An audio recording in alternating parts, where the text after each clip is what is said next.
Hello guys, আসসালামু আলাইকুম। বরাবরের মতো আজকে আবার চলে আসলাম নিউ একটা রান্নার ভিডিও নিয়ে। তো আজকে আমি কি রান্না করব দেখো। আজকে কচু দিয়ে হচ্ছে তেলাপিয়া মাছ দিয়ে রান্না করব। তাই আমি কচুটা কেটে ভিজিয়ে রাখছিলাম, আর এখানে তেলাপিয়া মাছটাও ভিজিয়ে রাখছিলাম। আমি জানি না তোমরা কচুর মুখি দিয়ে তেলাপিয়া মাছ খাও কি না। তো আমরা খাই, অতটাও খাই না, মাঝে মধ্যে রান্না করি আর কি। তো এখানে হচ্ছিল ভিজা কচু, বুঝছো। আমি যখন ছিলছিলাম, মানে পরিষ্কার করতেছিলাম, তখন কি হচ্ছিল, হাত চুলকাচ্ছিল। তাই একটু লবণ দিয়ে, আম্মু বললো একটু লবণ দিয়ে হাতে মেখে চুলার উপরে ধর, হাত চুলকানি চলে যাবে।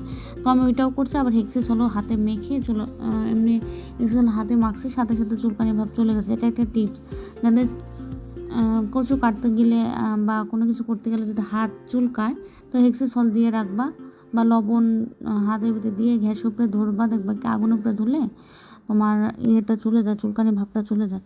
তো এখানে আমি মাছটা ভালোভাবে ক্লিন করে এখানে আমি ধোয়ার ভাজার জন্য দিছি। তো বেশি ভাজবো না, অল্প ভাজবো, কারণ বেশি ভাজা মাছ তোমাদের ভাই পছন্দ করে না, এই আর কি। তো মাছটা ভালো মতো উল্টিয়ে দিচ্ছি, এপিট ওপিট ভালো মতো ভেজে নিব।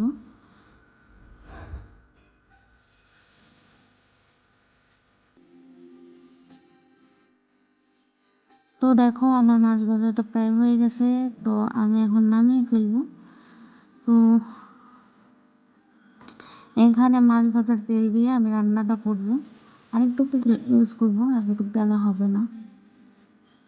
তো মাছ পুরো ফুলে গেছে, এগুলো আমি উঠিয়ে নিব এখন।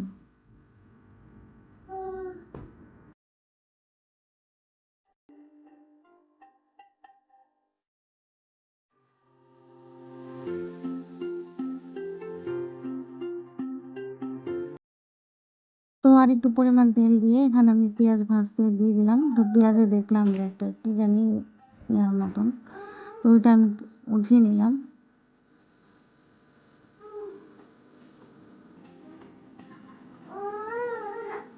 তো ক্যামেরাটা দেখলাম যে সেট হচ্ছে কিনা, তো ক্যামেরা এখানে আমি সেট করতেছিলাম এই আর কি। তো এখানে পেঁয়াজ ভাজাটা প্রায় হয়ে গেছে, একটু নরম নরম হয়ে গেছে।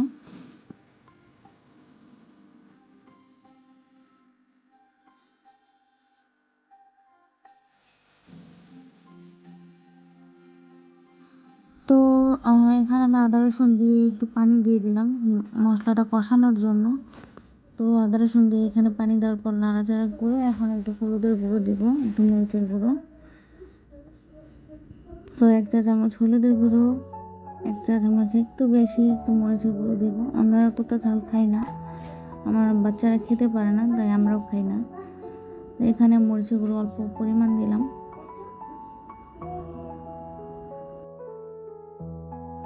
স্বাদ মতো লবণ দিয়ে দিলাম।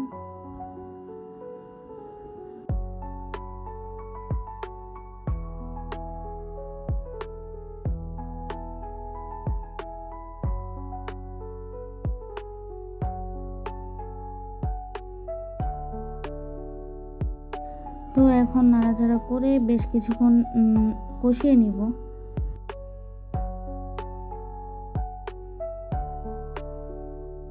তো দেখো আমার মশলাটা ভালো মতো কষানো হয়ে গেছে, তেল উপরে উঠে গেছে। তো এদিকে আমি আবার কি করছি, এদিকে আমি আবার চিপস খাচ্ছি আর রান্না করছি। তো আমার হাজব্যান্ড বাচ্চাদের জন্য ছোট ছোট চিপস নিয়ে আসছিল। অনেক ঝাল, অতিরিক্ত ঝাল ওরা খেতে পারে না, তাই আমি বসে বসে খাচ্ছি, আর কি করবো।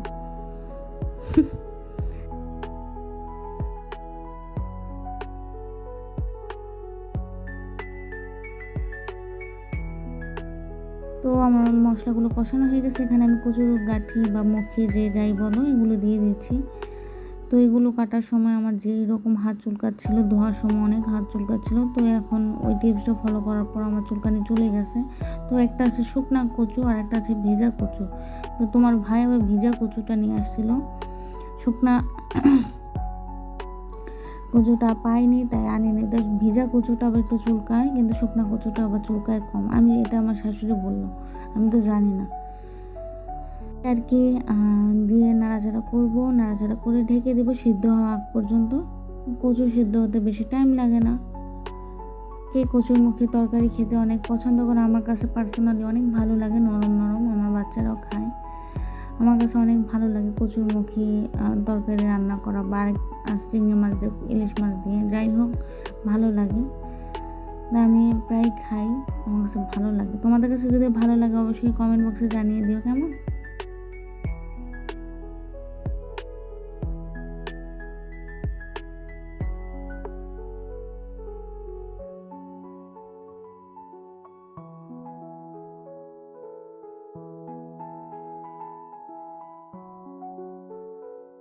তো এখানে আমি নাড়াচাড়া করে ঢেকে দিচ্ছি, সিদ্ধ হওয়া আগ পর্যন্ত ঢেকেই রাখবো। তো একটু মাঝে মাঝে দেখবো সিদ্ধ হচ্ছে কিনা। তো এখানে আমার প্রায় সিদ্ধ হয়ে গেছে, দেখো একটু হালকা পানি উঠছিল।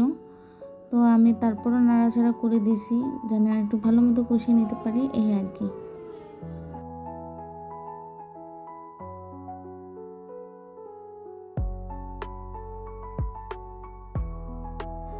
তো দেখো আমারটা ভালোই কষানো হয়ে গেছে, তেল উপরে উঠে গেছে, আর দ্বিতীয় কথা হচ্ছে পানিটাও শুকিয়ে গেছে। এখন আমি পরিমাণ মতো পানি দিয়ে দিব, সিদ্ধ হওয়া আর একটু সিদ্ধ হওয়া পর্যন্ত। পানিটা বলক আসলেই এখানে আমি মাছগুলো দিয়ে দেবো। তো বেশি পানি দিলাম না, কারণ ভালো মতো কষানো হয়ে গেছে।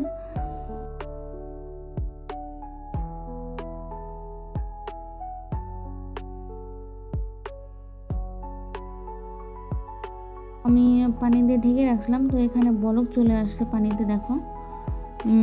তো এখানে আমি মাছগুলো দিয়ে দেবো। তো এই যে ফ্রাই প্যানে মাছগুলো ছিল সবগুলো দিয়ে দিলাম। দেওয়ার পর আবার একটু নেড়ে চেড়ে ঢেকে দিব।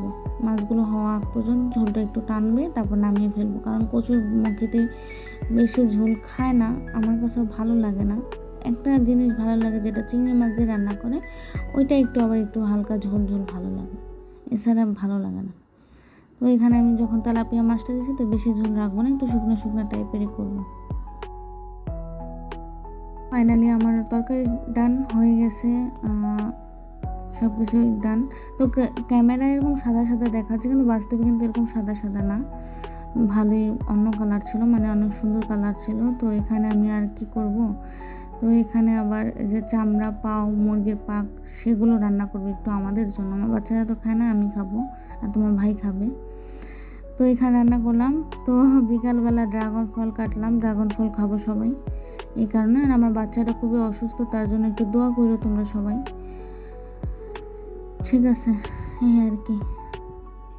মেয়েটা খুবই অসুস্থ, দীর্ঘদিন ধরে জ্বর ঠান্ডা, ওর জন্য দোয়া করো। তো এখানে ড্রাগন ফল খাচ্ছি সবাই মিলে। বড় মেয়েটা খেতে চায় না, জোর করে খাওয়াচ্ছি। তোমার ভাই ফুচকা কিনে পাঠাই দিছিল বিকালবেলা। মেয়ে বলছিল বাবা আমার ফুচকা খেতে মন চায়, তাই এই ফুচকাটা কিনে আমি দিয়েছিলাম। মানে তোমার ভাই পাঠাই দিয়েছিল, ও ঘুমাচ্ছিল, ওকে ডাক দিয়ে তারপর আমি খাওয়াই দিতেছি।